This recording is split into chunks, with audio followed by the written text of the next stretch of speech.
என் மேல எவ்வளவு ஆசையா இருக்கிறவரு திடீர்னு என்னை விட்டுட்டு போயிட்டா நான் என்ன பண்றது? இது வரைக்கும் இவரோட முகத்தை கூட நான் பார்த்தது கிடையாதே என்று நினைக்கும் போதே அவள் கண்கள் கலங்கியது. அவள் கண்கள் கலங்குவதை பார்த்தவன் பதறி போய், ஹே பேபிகால், என்ன ஆச்சு? ஏன் திடீர்னு கண் கலங்குற என்று கேட்டான். இல்ல, அதெல்லாம் ஒன்னும் இல்ல என்று நித்யா தயங்கியவாறே கூறினாள். நீ ஒன்னும் இல்லன்னு சொன்னாலும் உன் மனசுல ஏதோ ஒன்னு இருக்க. எதுவா இருந்தாலும் தயங்காம சொல்ல என்று அவன் கூறவும், அது எனக்கு கல்யாணம் பண்ணிக்க சொல்லி நான் சொன்னா என்ன செய்வீங்க என்று டக் என்று கேட்டாள். உடனே அவளை பிடித்து தள்ளிவிட்டு அவளுடைய முகத்தை உற்று பார்த்தவன் அங்கிருந்து வெளியேறினான். அவளால் தலையை நிமிர்ந்து பார்க்க முடியவில்லை. என் வாய்க்கு முதல்ல ஒரு ஜிப்ப போடணும். இந்த மாதிரி முட்டாள்தனமான கேள்வியை கேட்டு இவரை நான் டென்ஷன் படுத்திட்டேன் என்று அவள் நினைத்துக் கொண்டே நிமிர்ந்து பார்த்தாள். அங்கே அவன் இல்லை. ஐயோ, கல்யாணம் பண்ணிக்க சொல்லி கேட்ட உடனே கோச்சுக்கிட்டு வெளியே போயிட்டார் போல இருக்கே என்று நினைத்துக் கொண்டு பதறி போய் அவனை தேட ஆரம்பித்தாள். அவன் பால்கனியில் நின்று கொண்டு இரவு வானத்தில் தெரிந்த நிலவை வெறித்து பார்த்து கொண்டிருந்தான். அவனுடைய இறுக்கமான முகத்தில் இருந்து அவன் என்ன மனநிலையில் இருக்கிறான் என்று நித்யாவால் கண்டுபிடிக்க முடியவில்லை. நித்யாவின் மனம் படபடவென்று அடித்துக் கொண்டது. இப்ப எப்படி அவரை சமாதானப்படுத்துறது என்று யோசித்து ஒரு வார தைரியத்தை வரவழைத்துக் கொண்ட அவள் அவனுக்கு அருகில் வந்து மிகவும் மெதுவான குரலில் தட்டு தடுமாறி, சாரிங்க, என் மேல கோவமா இருக்கீங்களா? நான் தெரியாம கேட்டுட்டேன், என்ன மன்னிச்சிருங்க என்று தலையை குனிந்து கொண்டு கெஞ்சும் போதே அவள் கண்களிலிருந்து கண்ணீர் வழிய தொடங்கியது. அவள் குரல் கேட்டு திரும்பி பார்த்தவன் அவள் கண்களிலிருந்து கண்ணீர் வழிவதை பார்த்தவுடன், நித்யா என்றான். உடனே மெதுவாக நிமிர்ந்து அவனை பார்த்தவள், உங்களை பத்தி நான் தெரிஞ்சுக்கணும் அப்படிங்கிற கியூரியாசிட்டியில அந்த மாதிரி கேட்டுட்டேன். இனிமே அந்த மாதிரி கேட்க மாட்டேன் என்று நித்யா தவறு செய்த குழந்தையை போல மன்னிப்பு கேட்டாள். நீ இப்படி திடீர்னு என்ன கல்யாணம் பண்ணிக்கலாமான்னு கேப்பன்னு நான் நினைச்சே பார்க்கல என்று கூறினான். உடனே தடுமாறியவள், சாரி சாரி, நான் தெரியாம கேட்டுட்டேன் என்று கூறினாள். டென்ஷன் ஆகாத பேபி, எனக்கு கொஞ்சம் டைம் கொடு, எல்லாத்தையும் முடிச்சுட்டு கூடிய சீக்கிரம் நம்ம கல்யாணம் பண்ணிக்கலாம் என்று அவன் கூறினான். அவன் கூறியதை கேட்டவுடன் ஆச்சரியத்தில் நித்யா கண்கள் பெரிதாகவே விரிந்தது. நிஜமாதான் சொல்றீங்களா? நம்ம கல்யாணம் பண்ணிக்கலாமா என்று நம்ப முடியாமல் கேட்டாள். எஸ் பேபி கேர்ள், நான் சீரியஸா தான் சொல்றேன் என்று கூறியவன் தன்னுடைய மனதிற்குள், இப்ப நான் எவ்வளவு சந்தோஷமா இருக்கேன் தெரியுமா? உன் வாயில இருந்த இந்த வார்த்தைக்காக நான் எவ்வளவு நாளா காத்திருந்தேன் என்று நினைத்துக் கொண்டு அவளை இன்னும் இறுக்கமாக கட்டி அணைத்துக் கொண்டான். ஆனா நீங்க லவ் பண்ண பொண்ணுதான் இன்னும் உங்க மனசுல இருக்கான்னு சொன்னீங்களே என்று கேட்டாள். நான் எல்லா பிரச்சனையும் சால்வ் பண்ணிட்டேன். என்னோட மாஸ்க கழட்டும் போது உனக்கு எல்லாம் புரியும் என்று அவன் கூறினான். அதை கேட்டவுடன் நித்யாவிற்கு மிகவும் சந்தோஷமாக இருந்தது. ஆஹா, சிவ பூஜையில கரடி நுழைஞ்ச மாதிரி இந்த நேரத்துல யாரு கால் பண்றாங்க என்று நினைத்த நித்யா, 1 செகண்ட் என்று சொல்லிவிட்டு அவனிடம் இருந்து விலகி உள்ளே வந்து தன்னுடைய மொபைலை எடுத்து பார்க்கவும் அது ஒரு unknown number. Nithya phone attend செய்தவுடன் மறுமுனையில் இருந்து ஒரு ஆண் குரல் ஹலோ என்று கேட்டது. அது யாருடைய குரல் என்று நித்யாவிற்கு உடனே புரியவில்லை. ஹலோ, ஹூ இஸ் காலிங் என்று அவள் கேட்கவும் உடனே மறுமுனையில் இருந்த நபர், என்ன நித்யா, அதுக்குள்ள உன் பாஸோட வாய்ஸ் மறந்துட்டியா என்று கேட்டார். என்னது, பாஸா? ஓ, இது அந்த டென்ஷன் பார்ட்டி கார் டிசைனர் ராகவோட வாய்ஸ் தானே. இவர் எதுக்கு இந்த நேரத்துல எனக்கு கால் பண்றாரு என்று நினைத்து கொண்டவள், சாரி மிஸ்டர் ராகவ், என்ன இந்த நேரத்துல கால் பண்ணிருக்கீங்க என்று கேட்டாள். ஏ, நான் கால் பண்ணி உன்னையும் பாய் ஃப்ரெண்டையும் டிஸ்டர்ப் பண்ணிட்டேனா என்று கிண்டலாக கேட்டான் ராகவ். உடனே நித்யா, எனக்கு பாய் ஃப்ரெண்ட் எல்லாம் யாரும் கிடையாது என்று கூறினாள். ரியலி என்று கேட்கும் போதே ராகவின் குரலில் எதிர்பார்ப்பு அதிகமாக இருந்தது.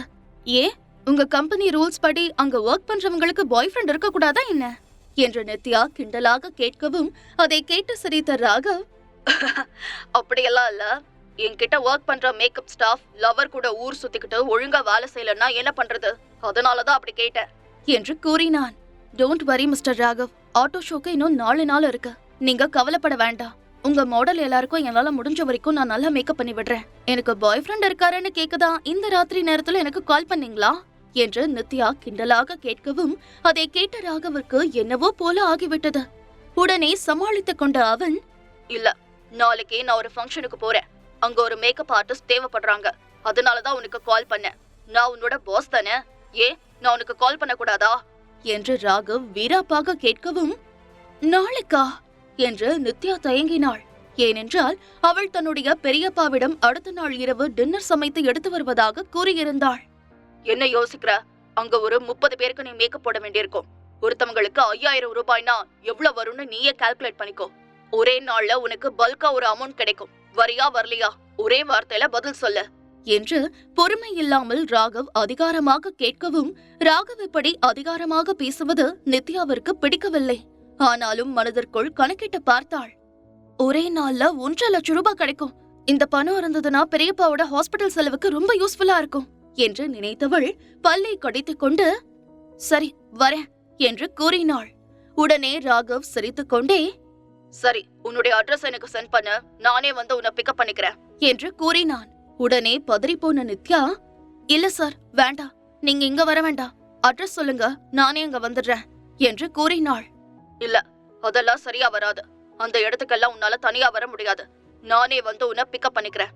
நீ உடனே உன்னுடைய லொகேஷனை ஷேர் பண்ணு என்று சொல்லிவிட்டு அவளுடைய பதிலுக்கு கூட காத்திராமல் போனை கட் செய்தான் ராகவ்.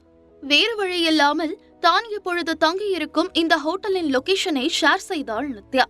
அடுத்த நிமிடம் காலை 10 மணிக்கு தயாராக இருக்கவும் என்ற மெசேஜ் ராகவிடமிருந்து வந்தது. மணியை பார்த்தவள், அச்சோ மாஸ்க்மேன் எனக்காக வெயிட் பண்ணிட்டு இருப்பாரு என்று நினைத்தாள்.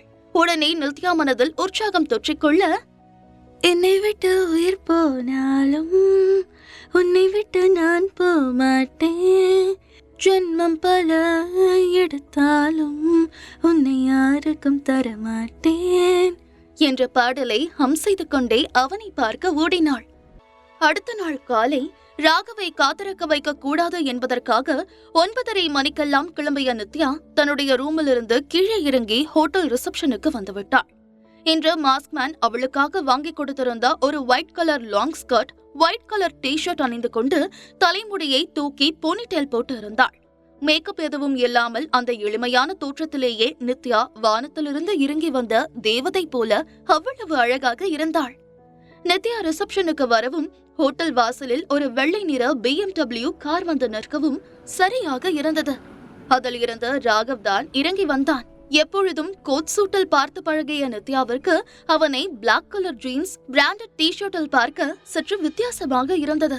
நித்யா உள்ளே இருப்பது தெரியாமல் ஹோட்டல் என்ட்ரன்ஸையே பார்த்து கொண்டிருந்த ராகவிற்கு அருகில் சென்ற அவள், என்ன மிஸ்டர் ராகவ், சீக்கிரமே வந்துட்டீங்க போல இருக்க என்று தாழ்ந்த குரலில் கேட்டாள். உடனே திடுக்கிட்டு திரும்பி பார்த்த ராகவ் நித்யாவை பார்த்து அசந்து போய்விட்டான். அவன் தன்னை அறியாமலேயே, வாவ் சூப்பர், இவ்வளவு நாளா இந்த அழகை எங்க ஒளிச்சு வச்சிருந்த என்று கேட்கவும், உடனே வெட்கத்துடன் புன்னகைத்த நித்யா, ஆமா நானேதான் மிஸ்டர் ராகவ். போன தடவை நீங்க மேக்கப் ஆர்டிஸ்ட்னா முதல்ல நல்லா ட்ரெஸ் பண்ணிருக்கணும்னு சொன்னீங்க, அதனாலதான் நான் என்னோட ட்ரெஸ்ஸை சேஞ்ச் பண்ணிக்கிட்டேன் என்று கூறினாள். ஆள் பாதி ஆடை பாதின்னு சொல்வாங்க.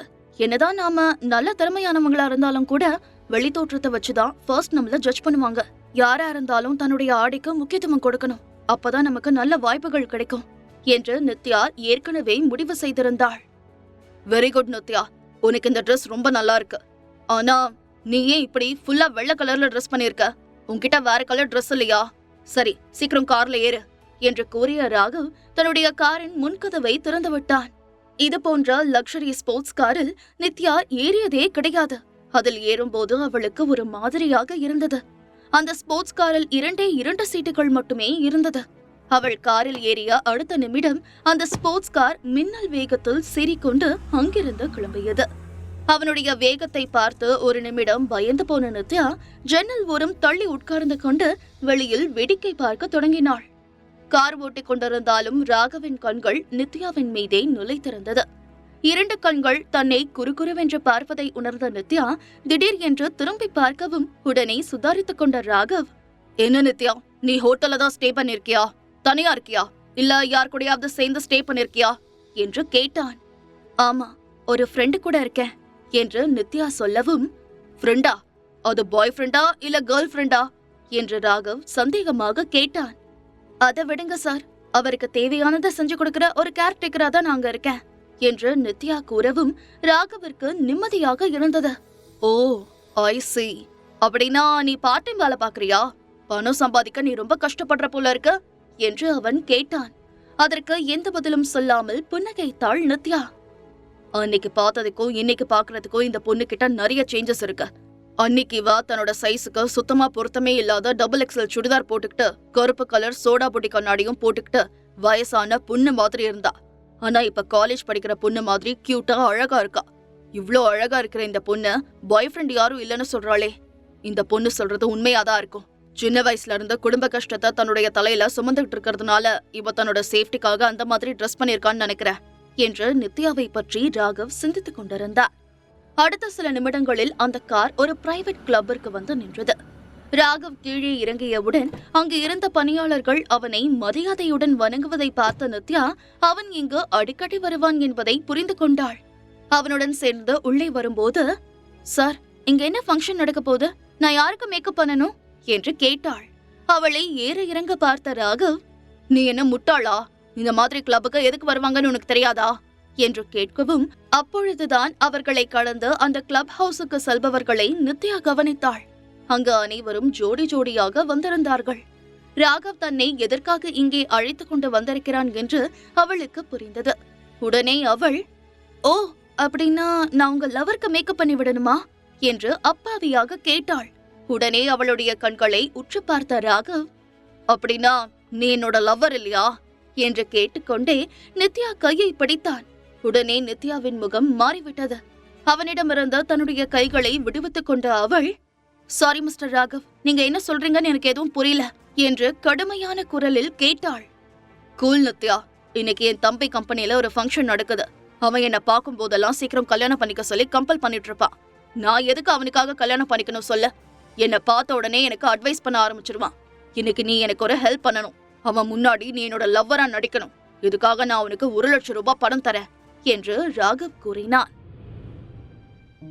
முழு கதையையும் கேட்டு மகிழ பாக்கெட் FM ஆப்பை டவுன்லோட் செய்யுங்கள். லிங்க் டிஸ்கிரிப்ஷனில் கொடுக்கப்பட்டுள்ளது.